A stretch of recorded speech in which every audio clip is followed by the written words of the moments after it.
देखा उन्होंने, बोले इसमें काटा गया हुआ है, इसको निकालेंगे तो ठीक हो जाएगा। तो उन्होंने निकाल दिया और फिर ऊपर से कुछ चिपका दिया।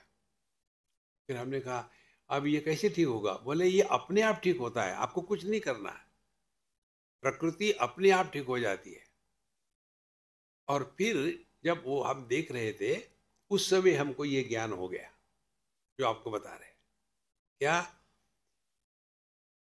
जब फॉरेन बॉडी हमारे टिश्यू में प्रवेश करती है तो टिश्यू रिएक्शन करना शुरू करता है और उसके कारण वहाँ थोड़ी सूजन आती है, थोड़ा दर्द होता है, लाल लाल होता है। और ये कब तक रहेगा? जब तक कि फॉरेन बॉडी अंदर है तब तक। उसको निकाल दो तो जो सूजन आ गई थी वो धीरे धीरे समय में शांत हो जाती है। यदि ये उदाहरण समझ में आ गया, अब इच्छा के ऊपर आ जाओ, कामना पर आ जाओ। कामना क्या है? जब कोई भी फॉरेन बॉडी हमारे मन में प्रवेश करती है तो वहां जो सूजन आती है उस सूजन को कहते हैं कामना या डिजायर। अब सवाल ये है कि एक कांटा पैर में गया, ये समझ में आ जाता है। अब दुनिया हमारे मन में कैसी प्रवेश करती है? जैसे मैं आपको देख रहा हूं, क्या आपने मुझे प्रवेश किया है? देखो कितनी महत्व की बात है। दुनिया हमारे मन में प्रवेश करती है केवल जब हम किसी को महत्व देते हैं तब। महत्व दो प्रकार का, पॉजिटिव निगेटिव। समझो आपके दिमाग में किसी के प्रति निगेटिव महत्व है, I don't like that fellow, I hate him, ये आपके मन में है। उस व्यक्ति को पता ही नहीं।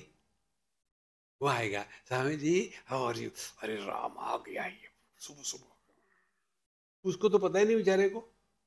लेकिन चूंकि हमने उसको निगेटिव इंपॉर्टेंस दिया है तो मन में विक्षेप शुरू हो जाएंगे। किसी को पॉजिटिव इंपॉर्टेंस दिया है तो उसको प्राप्ति की इच्छा होगी। इसीलिए हर एक कामना के गर्भ में विषय होता है।